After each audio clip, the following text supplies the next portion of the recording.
Bismillahirrahmanirrahim. Assalamualaikum warahmatullahi wabarakatuh. Apa kabar rekan-rekan? Semoga kita semua selalu dalam lindungan Allah Subhanahu wa Ta'ala. Selamat datang kembali di channel Dudi Tekno. Setelah pada video yang lalu kita sudah membahas tentang salah satu raja Yaman, yaitu Tuba Asad Abu Karib, sebagai manusia pertama yang memberikan penutup atau kiswah pada Ka'bah. Pada kesempatan kali ini kita akan membahas tentang awal mula kekacauan di kerajaan Yaman. Kisah ini diawali ketika Hasan bin Tuban Asad bin Abu Karib, yakni anak dari Tuba atau raja Yaman yang telah kita bahas perannya di pertemuan lalu, naik tahta sebagai penguasa Yaman. Ia memimpin rakyatnya dalam ekspedisi militer untuk menguasai wilayah Arab dan Persia. Namun dalam perjalanan menuju sebagian negeri Irak, atau menurut sebagian ahli tepatnya di Bahrain, pasukannya mulai merasa tidak nyaman dan ingin kembali ke Yaman. Melihat situasi ini, para pengikut Hasan mendekati saudaranya, yakni Amr bin Tuban Asad, yang turut serta dalam ekspedisi tersebut. Mereka membujuk Amr bin Tuban Asad agar membunuh kakaknya Hasan dan mengambil alih takhta. Pada saat itu, hampir seluruh pengikut Hasan mempengaruhinya dan membujuknya. Dari banyaknya pengikut yang membujuk Amr agar membunuh Hasan sang kakak, hanya Dzur'ain al-Himyari, seorang penasihat bijak, yang menentang rencana ini. Ia memperingatkan Amr tentang akibat dari pengkhianatan ini melalui sebuah bait syair yang penuh dengan makna. Meskipun demikian, Amr tetap mengikuti bujukan pasukan dan mengabaikan nasihat Dzur'ain. Sebelum pembunuhan itu terjadi, Dzur'ain menuliskan sesuatu di selembar kertas, menstempelnya, lalu menyerahkannya kepada Amr, serta meminta agar surat itu disimpan baik-baik. Lalu Amr pun setuju, namun Amr tetap menjalankan niatnya untuk membunuh sang kakak, yaitu Hasan, dan kembali ke Yaman sebagai penguasa baru. Setelah kematian Hasan, seorang Himyari menulis sebuah syair yang menyampaikan kesedihan atas terbunuhnya seorang pemimpin yang baik.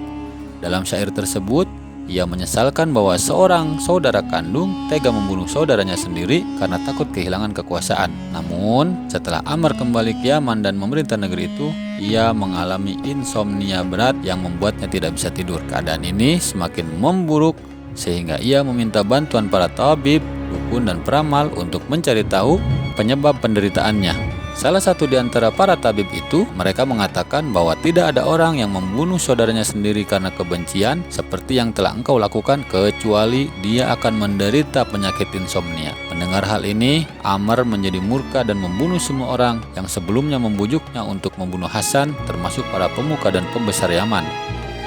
Ketika tiba giliran Dzur'ain, ia mengajukan pembelaan dengan mengatakan bahwa ia memiliki bukti yang dapat membuktikan ketidakbersalahannya. Lalu ia meminta Amr membaca surat yang dulu diberikan kepadanya. Ketika Amr membukanya, ia menemukan dua bait syair yang berisi peringatan agar tidak melakukan pengkhianatan. Menyadari bahwa Dzur'ain telah memberinya nasihat sejak awal, Amr pun membiarkannya hidup.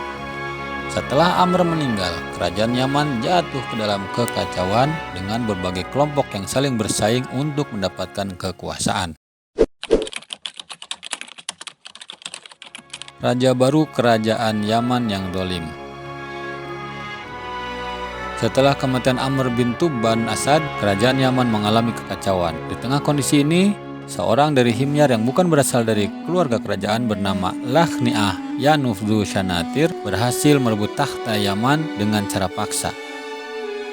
Setelah ia naik takhta, ia menjalankan kekuasaan dengan tangan besi, membunuh para pembesar kerajaan, dan membuat keluarga kerajaan hidup dalam penderitaan.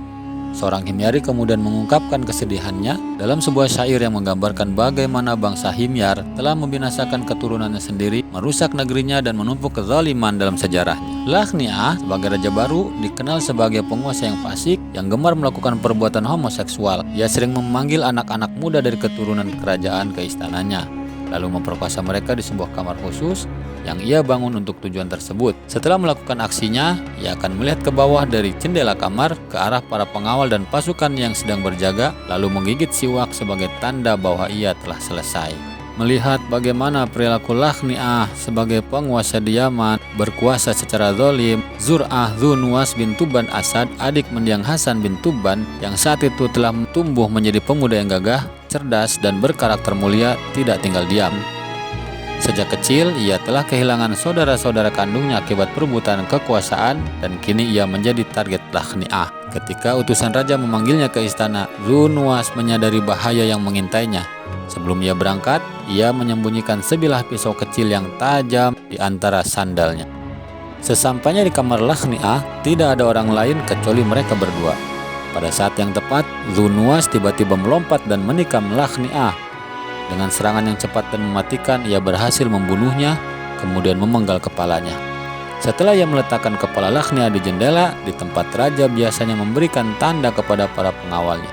Tak hanya itu, Dzu Nuwas juga memasukkan siwak ke dalam mulut mayat Lakhni'ah sebagai bentuk sindiran terhadap kebiasaan sang tiran. Ketika para pengawal dan rakyat melihat ke jendela, mereka terkejut mendapati kepala raja telah terpenggal.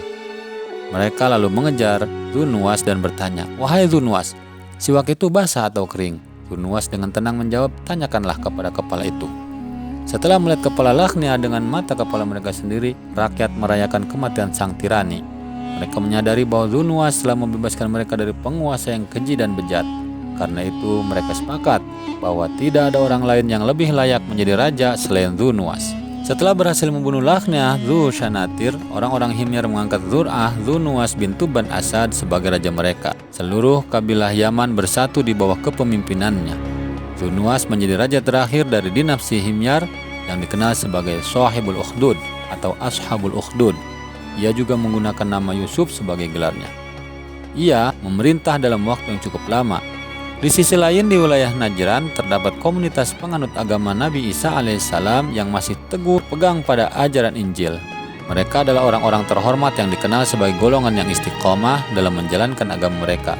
Pemimpin mereka bernama Abdullah bin Samir. Agama Kristen masuk ke Najran pada saat kebanyakan bangsa Arab masih menyembah berhala. Penyebaran agama ini dimulai oleh seorang pendeta Kristen bernama Faymiyun yang tinggal di tengah-tengah masyarakat Najran. Berkat ajarannya, penduduk Najran yang semula menyembah berhala mulai beralih menjadi pemeluk agama Kristen. Insya Allah, pada kesempatan yang lain kita akan membahas bagaimana agama Nasrani atau agama Kristen memasuki wilayah Jazirah Arab. Terima kasih. Assalamualaikum warahmatullahi wabarakatuh.